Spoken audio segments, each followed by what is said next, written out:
All right, guys. So this last week has been interesting. Awesome!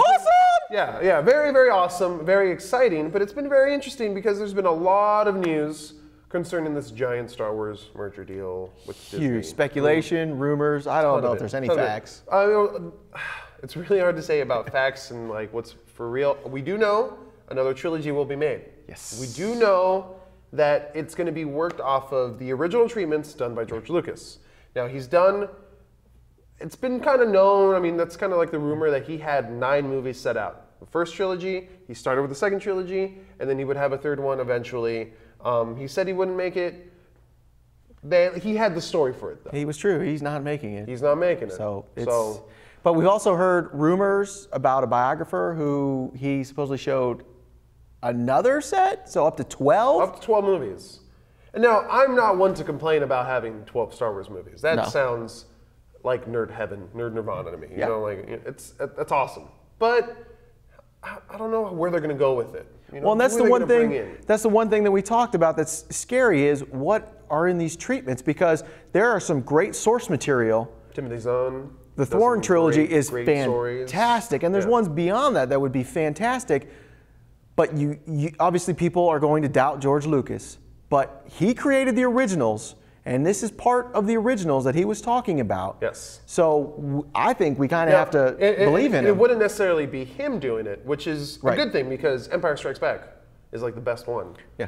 And he had he was there. He was like had the story, but he was the producer. He did not direct it or write it. No. And let's be honest. It was really good. People knock George all the time. His strong suit is not directing and writing. He knows that, but he's always been great at coming up with the concepts. Most people are like, well, he's only come up with Star Wars. No. No. American Graffiti was fantastic. One of my favorite movies of all time. I love that movie. Apocalypse Now. Most people don't know that. He came up with the story idea of Apocalypse Now. Wasn't able to write it or direct it at the time because he went on to do Star Wars. But Apocalypse Now, amazing movie. He came up with the story. So if we can translate that into these new Star Wars. He's a great storyteller. Yeah. So I'm not worried about that at all. I think it'll be great if they put it in the right hands. And now we have somebody, a foil, who's picking them instead of George having total control. Yes, it's true. So that's what's nice. Another point to bring up real quick, Star Wars Episode 4.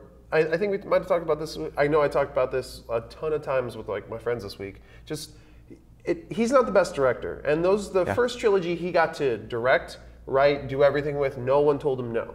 And with the first movie, it was so good because everyone told him no. Yeah. You don't have enough money. You can't do this. You can't do that. You have to make it this short. You have to do this. You can't film this scene. You're filming too long. With the other Star Wars movies, he's like, let's take 5 more takes because I can do that because I am the boss. And there were extenuating circumstances that he created, and that because of disputes with the DGA, he said, screw you. And he dropped out, so his director pool was limited because we've all known that Steven Spielberg really wanted to direct Star Wars, but he couldn't because he's in the DGA and he wasn't about to drop out. With the new movies, same thing. He's still not a part of the DGA. George Lucas, one of the most prolific independent filmmakers of all time, couldn't get other directors to do it. So now he's not hampered by that. He's stepped away. He's going to maybe say this here and there, but it's out of his hands pretty much. He's like the biggest hipster right now, which is kind of funny. It's pretty funny. But anyways, we have heard some rumors of like people that have been mentioned for directing, which I think we both agreed this is too soon. So this is all rumor and speculation, but it's fun to talk about. Yeah, exactly. One of the big speculation things was with Matthew Vaughn dropping out of Days of Future Past, the next X-Men movie, that maybe he's going to do it. Now, personally, I think that'd be the biggest mistake ever, but that's me and probably every nerd out. It's a tough call because I think Kick-Ass is a fantastic movie. Pretty good. I love it. I do not think First Class is a fantastic movie. I think it's a movie that exists that I'll never watch again, but it was okay. There's 2 people that make that movie worth it, and it's Michael Fassbender and Kevin Bacon. And that's pretty much it. I mean, everyone else is pretty good. You know, they have good roles and stuff like that. But like Jennifer Lawrence in that movie, oh man, like I hate her. But luckily, this is just speculation. I really don't think it's coming to pass. It's just coincidence that he dropped off one and he's available to do another. It's like I don't even think they're at that stage quite yet. It was probably Mark Miller that started the rumor exactly. Anyway, so yeah, whatever. He's probably pissed off about that whole thing. Yeah. But there was a lot of other cool things. one of the best things that I heard this whole week, and it was Jim that told me, and another thing I saw that kind of all coincide together, but apparently there was a lunch that was had a couple months ago between George Lucas. In August.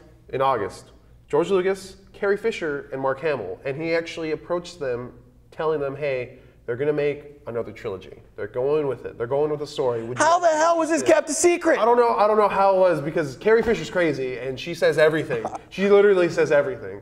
So I don't know how they kept it secret, but thank you, Mark Hamill, for like finally. Where was this restaurant? If I was a waiter, I'd be like, hey, what are you guys talking about? Oh my What's God. going on? I just served Look George at these Lucas, three. and this blah, blah, blah, blah, blah. Oh my God, I am so disappointed in that restaurant. I don't know who it is or what it is. I would want to take a picture of that and be like, look, family Come reunion. on. Oh my God, it's the family. Yeah. Everyone together. But it was nice that obviously none of this leaked out, which is kind of nice because it was a huge surprise. Huge news. But it was also a surprise to Mark Hamill and Carrie Fisher that it was being sold to Disney. He didn't let that out. He didn't release that at all. Which is really all cool. he said was, we're making a new movie.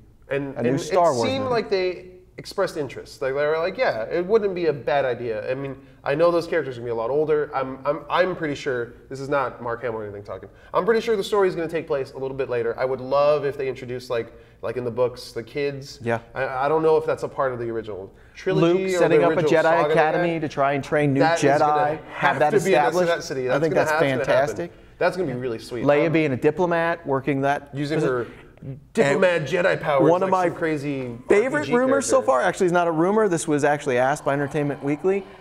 Once upon a time, a movie called Return of the Jedi was released, and in it, Harrison Ford begged George Lucas to kill off his character because he never wanted to appear in a Star Wars film again.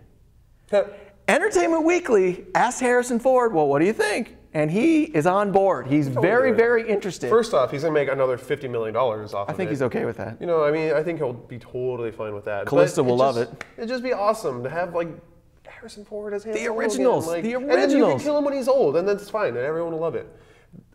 You better not. I'm gonna lay this out. Disney, whoever directs this next movie, whoever writes it, you better not kill Chewbacca. I swear to Christ. If you don't know he has died in the extended universe, and that is the reason I stopped reading a lot of the extended universe, I can't talk about it. Wikipedia, okay? Can't go talk on about Wikipedia, it. Go Still on, makes me furious. Go on the Star Wars website. They have the whole expanded universe. I don't care if he You can collected on his life everything. debt. I'm still pissed that Chewbacca died. Yeah, it doesn't have to. He doesn't have to die. He doesn't have to die. No. He's Chewbacca. No. He's there and forever. He should be older than everyone, and he should outlive everyone. He is older than everyone. No, but he should outlive everyone. Yes. Already, like I'm so angry Luke with this. should die with all his crazy Force powers. It's one of the few times I think a retcon is fine. Yeah. I'm fine with that. Yeah, but it probably won't be the same story. So I'm just saying, please God. don't kill Chewbacca. That's way too much. It was hard enough to play The Force Unleashed and kill Wookiees in one level and Ewoks. Like that's really hard for me. Well, I can't watch that. I didn't mind Ewoks, but yeah, Wookiees were stuff. Ewoks really hard. The other bit of news we have, which was very, very cool, George Lucas made a lot of money off of this sale directly. Sell out. What are you going to do with $4.05 billion? I'm gonna buy a couple cars. No, he's not. He's donating it. How All of it. awesome is that? That's like the biggest tax write-off, which is kind of cool because he doesn't have to pay probably taxes ever again. But he's just like, you know what? still. I don't care about the money. Hey, here you go. That's pretty cool. Yeah. I mean, as his kids, if I was his kids and I wasn't already getting like a fat settlement when he passed away, I'd be a little pissed if I wasn't at least getting like $500 million.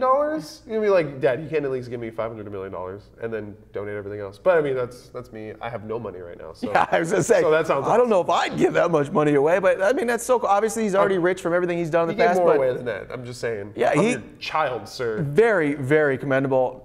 Way to go, George. Very, You're awesome. very. We talk yeah. a lot of crap about you, George Lucas. You kind of set yourself up for it most of the time, though, Yeah, and you did most of the make time. 3 really weird movies that we all love, but they were really weird. But we And still you still love produced you. Howard the Duck. You're the greatest person ever. You gave us something to live for. Howard the Duck was not one of them. No. But either way, Radioland Music was not up there either. let us know what you Vanilla guys Merge. think about this stuff. Are you excited more for these sequels, or were you more excited for more American Graffiti? Let us know in the comments below.